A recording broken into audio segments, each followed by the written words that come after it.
Hello everyone and welcome to another video in our Road to the World Champ series. This one is video 10, so it means that I have been doing these videos for 10 weeks now. And we're going to kind of see how I've been going. It's been a pretty big week. We had the battle scroll update, so that was the most recent set of rules that will be used at the event. So that was very interesting to see the changes they've made. A few of the kind of big, powerful meta lists have definitely taken a hit in that latest battle scroll, and it's opened the options for a few different ones as well. So, very interesting to sit down and do kind of a proper deep dive on that. And in addition to that, I've also played in a small one-day tournament. So that was just 3 games down at T3 Games at Burleigh. I only won one of them, so I was a bit disappointed with my end result. But both the games that I lost were very close. The first round I played against a Beast of Chaos list, which I figured was going to be a rough matchup for my Sylvaneth, just because they are very mobile, very flexible, and they can kind of beat me at my own game with how they can build their lists. And I ended up losing that one 23-25. So ridiculously close. I made a couple of mistakes on the first turn and kind of just couldn't get back in control of the game from that.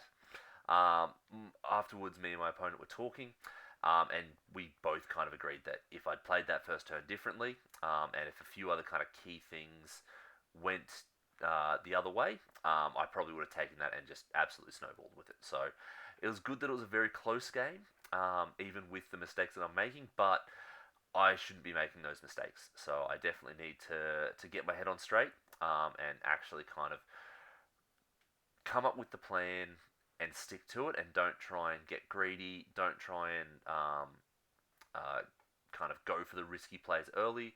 Play it safe, play it smart, and then just consistently try and get control of the game throughout the whole game versus just having a massive first turn. My dice were a bit below average on that game as well. I know it's never much of an excuse to have dice be the reason, but it is kind of worth noting for me in my little write up that I do for myself that that does impact the game. So I ideally want to be able to still be able to win the game with my dice being a bit below average, but it means that those very close games is kind of sometimes it only takes one or two extra things, and then that would have been the thing that would put me over the edge to be able to take it out. So the second round of the tournament was against a Stormcast player.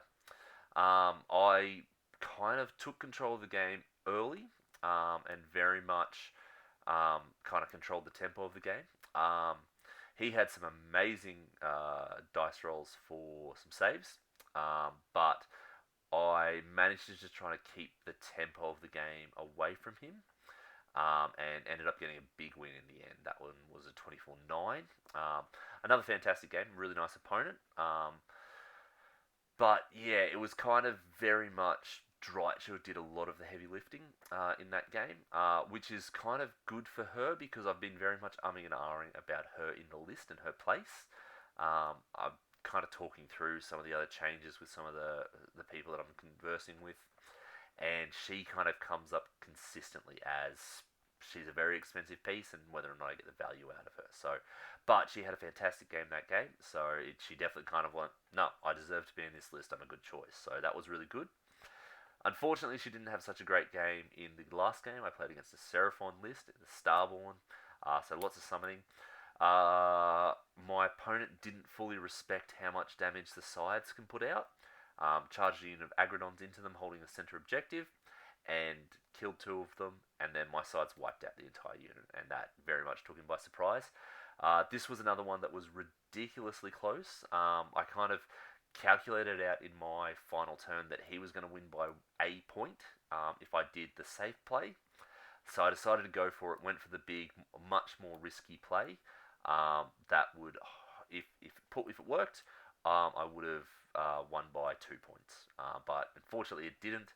I did need some very big charges and some very spiky dice, and I think I figured it was like a 15 or 20% chance of actually pulling it off. So very much a long shot, but once again, another ridiculously close game. It was a fantastic game as well. Like, I really enjoyed all three games, which was really good.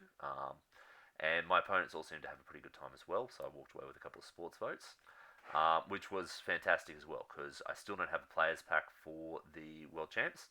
So I am kind of, the list that I've been practicing with is very much, it's designed to not be as tooled up as possible, to be a bit more forgiving for my opponents. And so sports votes and painting votes as well. I'm assuming they're going to definitely be playing into how the overall scoring works. But until I get that confirmed, I don't know. So I've got a couple of changes that I could make to make the list a little bit tougher, and some very drastic changes as well to kind of play the more optimal choices. But that would be a very big change very late in the game, so I'm probably going to lean away from that. But that's kind of me for the last week. Been a very big week. I've got a big week of research ahead of me. I need to go through that battle scroll updates and all the FAQs. There was like 19 documents that were updated, so I've got to go through all of that with a fine tooth comb and really pick apart how that will affect each and every faction and what I can expect to see if I come up against them. So that's me. Until next time, see ya.